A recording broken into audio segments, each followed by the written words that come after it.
Now, as Lee is rolling down the runway, he will roll the aircraft 360 degrees as a dedication to the men and women who have served and who are currently serving in the armed forces across the nation.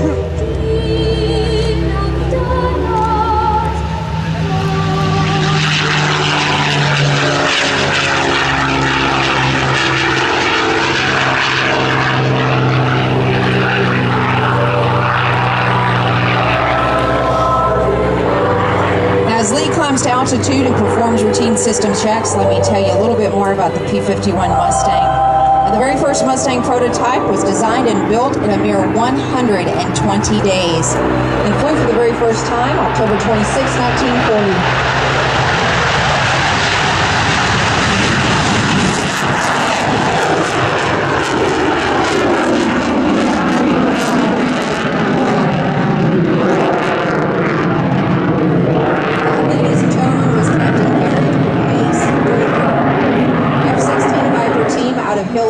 Base. He will be going to Hull to wait on Lee to finish his demonstration and to come in later to perform the United States Air Force Heritage Flight Program.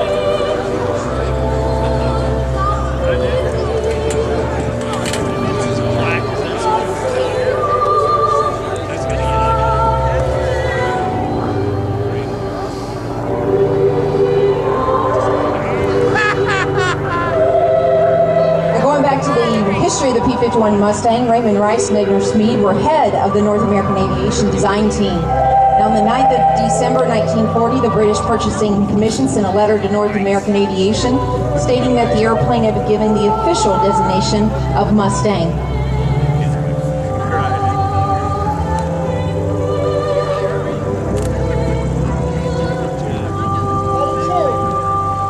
Ladies and gentlemen, high and to your left, accelerating of over 400 miles per hour, the North American P-51 Mustang. The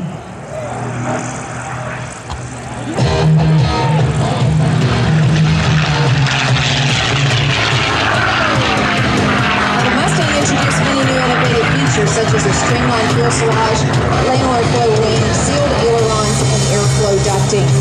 Now, the Mustang also flew operationally in the European, Pacific, and Korean battlefronts. And it was also armed with 6 50 caliber rounding machine guns, 2 with 400 rounds per gun, 4 with 270 rounds, and the aircraft also had provisions for 2 bombs that weighed up to 1,000 pounds and 6,000 kilograms.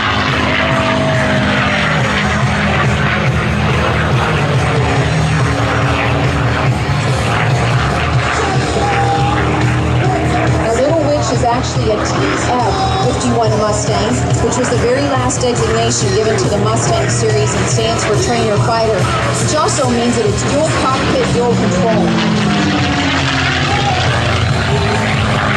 As Lee completes the loop, we will once again take the P-51 into the vertical from the Cuban 8. Now, Little Witch flies in the colors of the 352nd Fighter Squadron of the 353rd Fighter Group.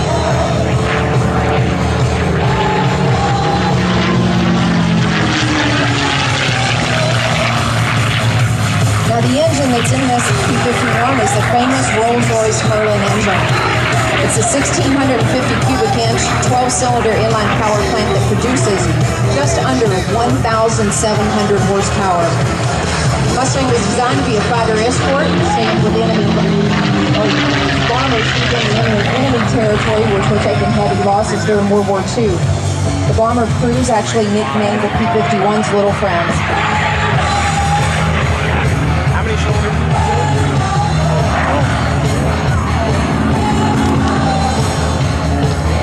Lee is repositioning for his next maneuver, the barrel roll. Now, the barrel roll will show the vertical capability of the P-51. And with aircraft such as the ME-109, the Clockwork 190, and the Japanese Zero, they could outturn the P-51 in a dogfight, but they can never come close in the vertical arena.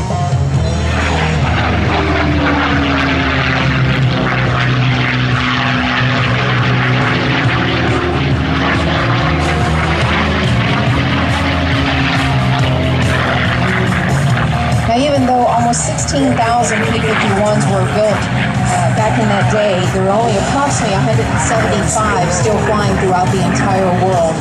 There's about 150 of those in the United States. Now the TF series that I was talking to you about is dual control, dual cockpit, which we do a lot of training and stuff back at Stallion 51. We also do orientation flights.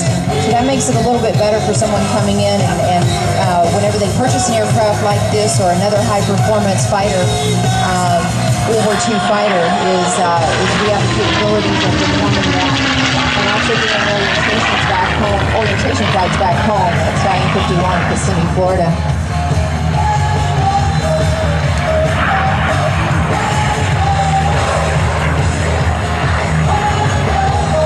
You can actually be able to fly and do a lot of the maneuvers, if not all of the maneuvers that you're seeing Lee perform here today back home in Stallion 51 in Kissimmee, Florida. And if you ever want to know more information, please check out our website at www.stallion51.com. Lee's coming up for the 4-point.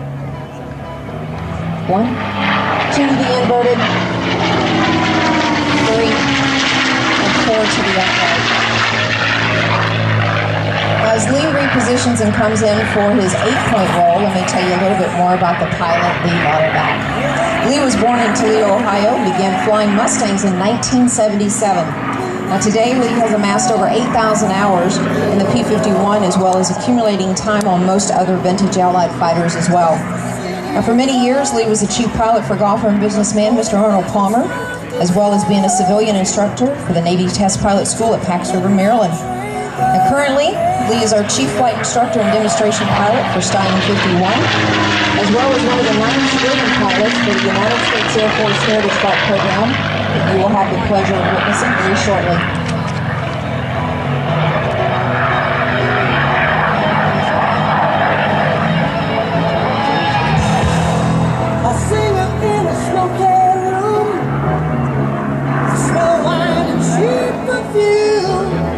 Ladies and gentlemen, grab your cameras. Lee is repositioning to bring the Mustang in close for the photo pass. As I stated before, you can come to Florida and fly in one of these historical aircraft. We have 3 of them. We have Crazy Horse 2, and of course the Little Witch that you see flying today. You can check out our website at www.stallion51.com.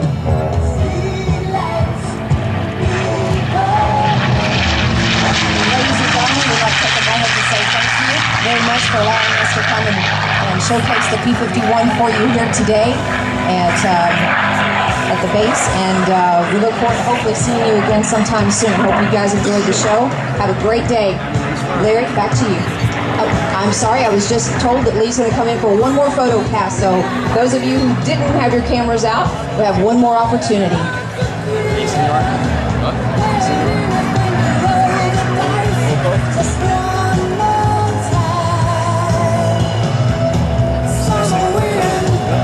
Ladies and gentlemen, one more time, Lee Lauderback and the P-51 Mustang, the Little Witch. Thank you once again for allowing us to be with you here today. Larry, now back over to you.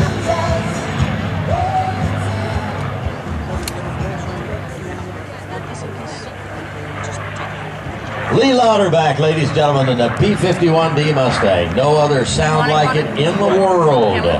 That beautiful Rolls-Royce Merlin engine. Let me tell you what's going to happen now. Representatives from Air Combat Command are up here, and you saw that beautiful F-16 Viper take off just a short time ago. He's back behind the crowd, circling down there. Lee Lauderback and the P-51D Mustang is going up to join him for the United States Air Force Heritage Flight, putting the old and the new together, the past and the present. Some great music and great narration to go with the Heritage Flight. I know that you're going to enjoy it.